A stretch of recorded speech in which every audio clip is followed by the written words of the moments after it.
From the headquarters of Telesur English in Quito, Ecuador, this is From the South. I'm Jose Daniel Lopez.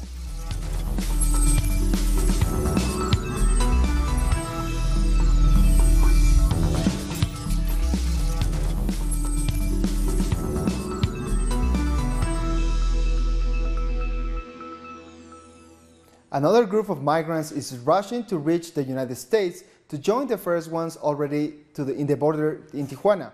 On Tuesday and Wednesday, two groups of around 700 migrants each arrived in Tijuana on the border with the U.S. The caravan left Honduras 1 month ago. And as more and more migrants continue to arrive in Tijuana, workers of the U.S. side of the border are reinforcing the existing wall. This is part of President Donald Trump's numerous measures to put a stop to the migrant caravan seeking asylum in the U.S. Among those migrants who arrived at the El Chaparral port of the entry in Tijuana are 78 members of the LGBT community. They have added their names to a list that will be used by U.S. immigration officials to hear individuals' requests for political asylum. This small group broke off from the main caravan days ago and have reportedly faced discrimination throughout the journey.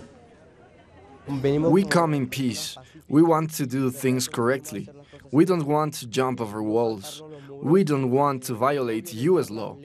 We are a group of around 78 people from the sexually diverse community.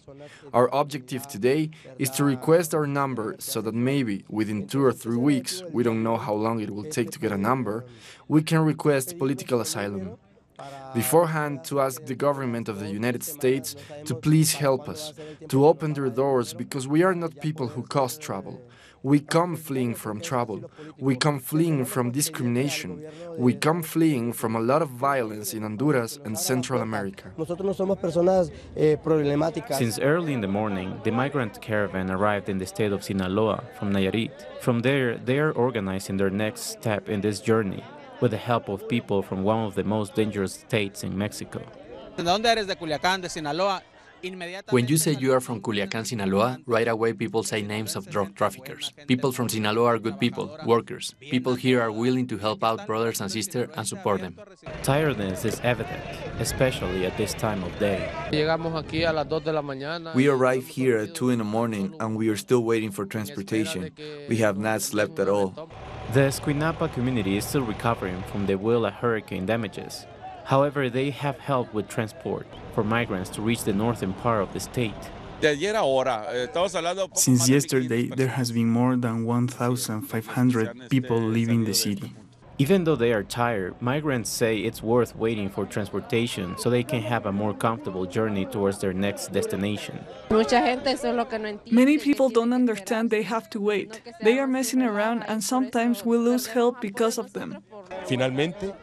Finally, the migrants can board a transportation that will take them to the next state. This migrant caravan is already breaking records after traveling for 690 kilometers in 1 day towards the border with the United States.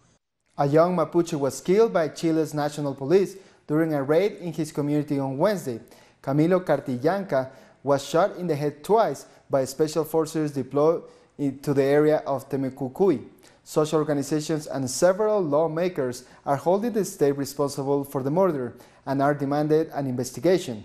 Meanwhile, hundreds of people protested in Santiago to condemn the ongoing violence against the Mapuche people and what they called their segregation from society. Members of the special forces also shot 3 minors, including a 15-year-old teenager who's in critical condition.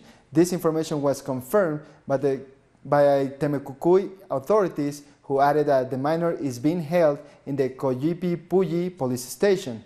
According to a community spokesperson, the young man witnessed the murder of Camilo Cartillanca. The Senate in Argentina has approved the 2019 budget. 24 against and 1 abstention, senators passed the budget proposed by President Mauricio Macri after 13 hours of debate. This budget is aimed at maintaining the financial agreement the government signed with the International Monetary Fund. But many believe this budget will only further austerity measures, hurting those most vulnerable. Our correspondent Edgardo Esteban has more details. After 13 hours of debate, the 2019 annual budget was approved in Congress. The budget includes many demands of the International Monetary Fund, as well as the payment of foreign debt. It also includes budget cuts in health, education, culture, and also massive layoffs in the public sector. Trade unions are greatly concerned about this budget and have confirmed they will continue to protest. Thank you, Edgardo, for that report. Peru's prosecutor's office is investigating former President Alberto Fujimori for crimes against humanity over the forced mass sterilization that took place during his term. It has been 22 years since Maria Elena was sterilized without her consent after giving birth in a hospital in Lima. She only found out about it years later when she was trying to get pregnant again. Her sterilization was not without consequences. My body is no longer mine. I specialized in geriatric care and now I can no longer take care of my patients. I can't even pick up my granddaughter. My body is not the same and psychologically I always cry. I feel frustrated. Maria Elena and over 2,000 other women who were mutilated during the Fujimori administration await justice. Just this week, after 18 years of investigation, the prosecutor's office has implicated Alberto Fujimori and his former health ministers, as well as other officials, as intellectual authors of this crime against humanity. The trial should be now, and they should be put in prison. There should be justice and reparation for the victims. All the ministries should help the victims. According to human rights organizations, there is sufficient evidence to speed up the trial against the accused, who between the years 1992 and 2000 would have forcibly sterilized over 200,000 women and men as part of their state policy. They wanted to fight poverty by taking the right to decide how many children women can have. There are a lot of racist and sexist people that until today think that a poor indigenous campesino Quechua-speaking woman should not have the right to decide how many children they can have. So they try to justify these state policies. In addition to massacres and corruption, for which Fujimori has already been sentenced to 25 years in prison, this new criminal investigation is pending along with another one for the massacres of campesinos in the community of Pativilca. We'll take a short break now. Join us again after this.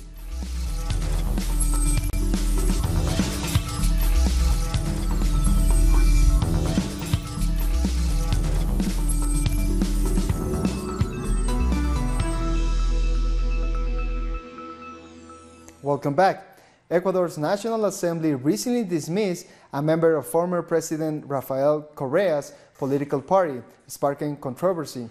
Sofia Spin was ousted from the assembly for talking to a witness on the kidnapping case that allegedly involves former President Correa.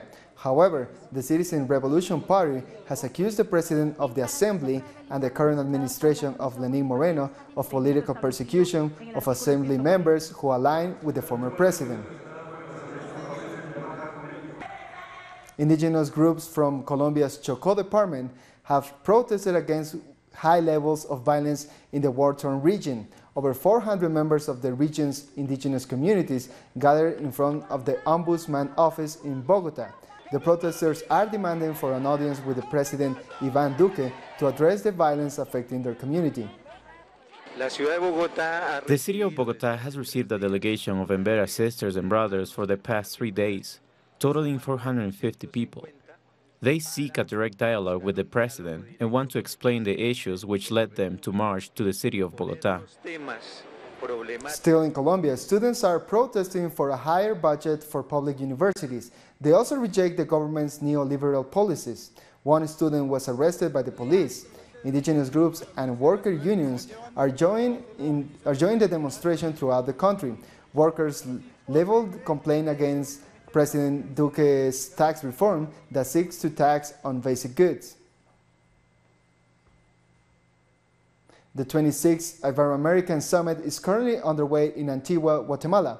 Our correspondent Mario Rosales has more details. Hola, ¿qué tal? Un saludo, compañeros. We are here in Guatemala City, where the Ibero-American Summit has begun. with the meeting of the foreign ministers. On Friday, the meeting will be between heads of states. The main topic of the summit is sustainable development, as was discussed in the United Nations in 2015. Indigenous, social, and campesine organizations have taken to the streets because they say participants cannot talk about sustainable development without first talking about their demands regarding water and the expropriation of land. The 3-month national debate around the new constitutional reform in Cuba has come to an end. This will be a reform of the current constitution that dates back to 1976. These changes include a reform in the state structure, the recognition of private property, and an open path for same-sex marriage. Now the text will go to the parliament and then submitted for referendum to be voted in February. Our correspondent in Cuba, Fabiola Lopez, tells us more about the end of the debate. This is an unprecedented moment in the constitutional history of Cuba and the world. In this popular debate, everyone can participate. Cubans living outside the country even can take part in the debate of the new constitution, and they can do so through a website. Participation has been greater than expected. 7 million Cubans have participated already in the debate, shown by data from 2 weeks ago. More than 1 million suggestions and more than 6,000 proposals were registered. Reforms were submitted to almost all of the 755 articles in the Constitution, but 8. Guyana's President David Granger has cancer. He was in Cuba for medical tests where he was diagnosed with non-Hodgkin's lymphoma. President Granger will begin chemotherapy treatment on Thursday. He will also remain indefinitely in Cuba because of his treatment. Earlier this month, 3 Venezuelan soldiers were killed in a remote region of the Amazon at the border with Colombia. President Nicolás Maduro ordered security to be stepped up. Telesur has been out with the troops searching for the paramilitaries who carry out the attack. This is Amazonas, when Venezuelan special forces are searching for those who carried out an attack 10 days ago on a unit of the Bolivarian National Guard. Sit in the middle, please. Leave the back for the paratroopers. Their mission is to make sure the area is clear of the Colombian armed group that killed 3 Venezuelan soldiers and wounded 10 more. Listen to the instructions for boarding and leaving. Ready to start up motors and take off for the combat zone. Over. They're reinforcing the border. Colombia is less than 10 kilometers away. As they get closer, the adrenaline rises. You can still see the motorized patrol that was attacked. The area is uninhabited, so they can use dissuasive fire. The enemy is hiding in the jungle. The idea is to avoid confrontation. Once on the ground, the troops spread out. On that day, the 4th of November, the patrol divided in 2. The first group detained 9 people in a house, amongst them Luis Felipe Ortega Bernal, who was wanted for drug trafficking in both Venezuela and Colombia. The second group moved forward separately without realizing the objective had already been achieved. That's when they were violently ambushed. Their 4 vehicles are evidence of an armed conflict that has nothing to do with Venezuela. It is Colombian. The lead vehicle took more than 20 bullets, just in the windscreen. The attackers disappeared back into the dense forest from where they launched their ambush. We are victims of the violence in Colombia. That is why I have given instructions to step up all measures of intelligence, counterintelligence, and military action, to locate the Colombian paramilitaries who carried out this cowardly attack on our soldiers. We will not permit or tolerate. Indeed, we will combat and neutralize any armed group that enters Venezuelan territory from Colombia. It's easy enough to escape. A 2-hour walk and they're already in Colombia. The failure of the Colombian government to act against its armed groups doesn't help. On the other side of the border, the presence of the Colombian security forces is almost zero, and that encourages these paramilitary groups that commonly harm us, their neighbors. The investigations continue, and so do these operations to neutralize and drive out the groups left over from Colombia's civil war. We'll take a short break now. More news in a minute.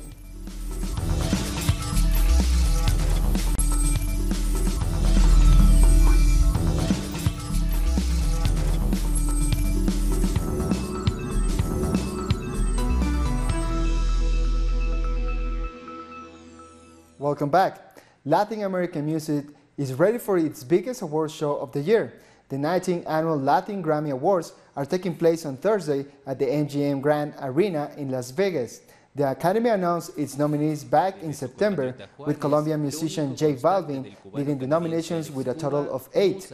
On Wednesday, the Academy paid tribute to the Mexican band Maná, awarding them with the Person of the Year award. Other nominees include Pablo Alborán, Jorge Drexler, and Natalia Lafourcade. And now we're being joined live by Dave Nara, a DJ, producer, and the creator of the genre known as Mombaton. He's one of the many artists attending the Latin Grammys scheduled this evening in Las Vegas. Hello, Dave. Thank you so much for joining us. Yeah, thank you for having me. Latin music is going through another wave of mainstream attention. How do you think the popularity of Luis Fonsi's Despacito and Cardi B's I Like It Like That has impacted the music industry? In a really big way, in a sense where it's not just the U.S. market or the U.S. audience that's embracing the big Latin American sound that's booming right now. I would say it's like a very global, worldwide effect that I'm noticing in my world, in the DJ world, in the underground as well as in the mainstream. So it's huge. Right now, it's happening. Like Dembo is pretty much taken over the world. Dave, you created Mombaton back in 2009. How would you define the genre and how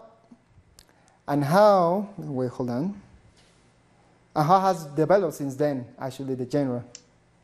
It's gone through several different waves where when it first came out, it was like a big genre trend happened in the EDM scene, in the EDM world, where in electronic music, Moombahton was it just blew up in that world, because that's where I come from. And then and other electronic acts that I collaborated with, like people like Skrillex and Mad Decent Records, Diplo, Major Lazer, like these were big acts that helped push Moombahton to like a whole new level and into the mainstream for sure.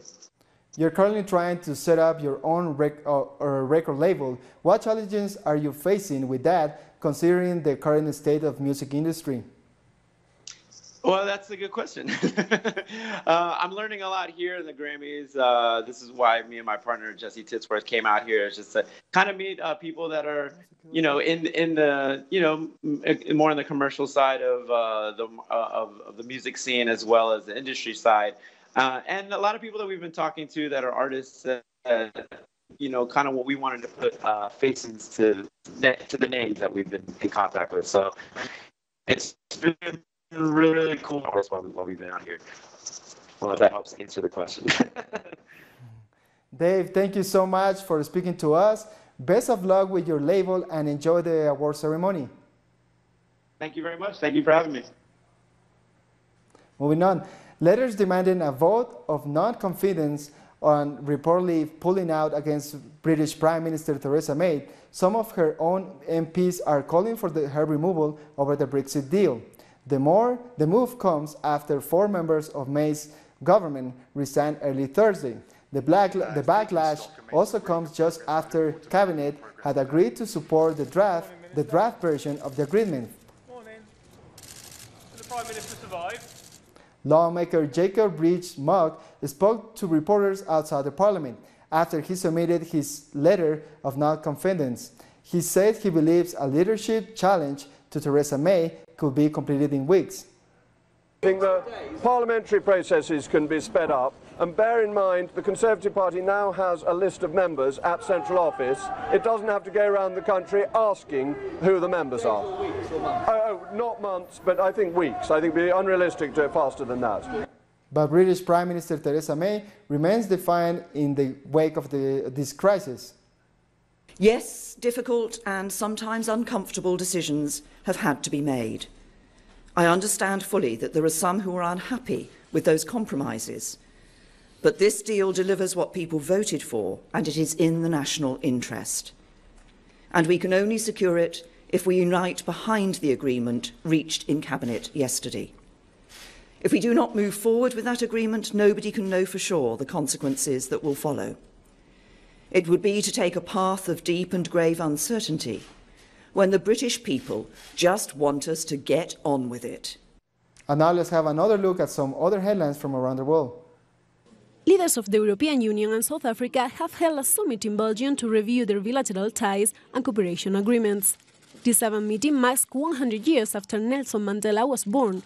The goal of this forum is to increase trade investment as well as multilateralism and rules-based order.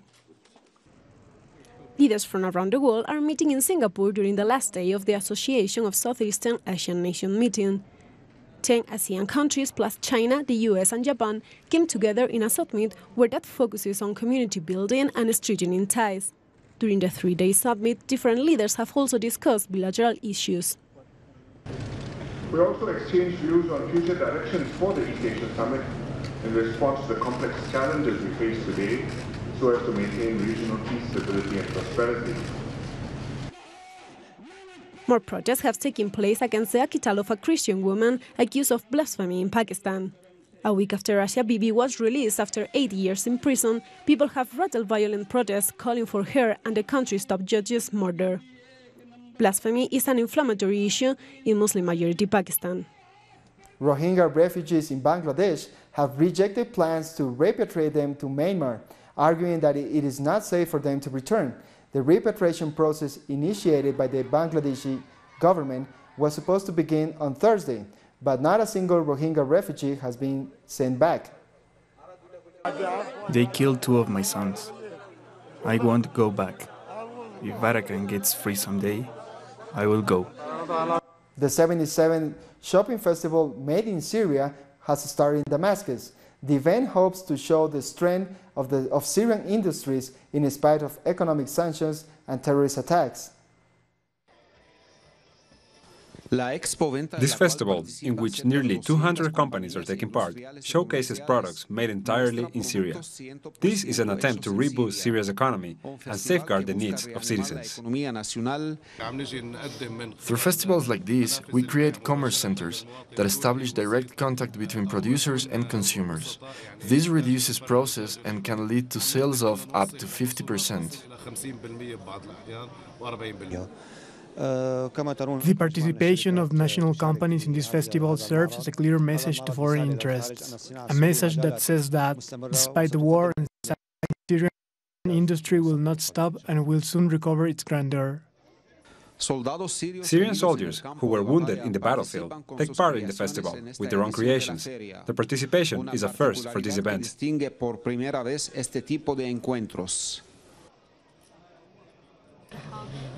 We want our war veterans to regain their normal way of life. In the same way they served their duty in the battlefield, we are now helping them start their own businesses so they may better reintegrate in society. Syrians throughout history have been known for being resistant, for being hardworking and creative. The blockades and terrorist attacks will not stop our lives, and they will not dampen our spirits.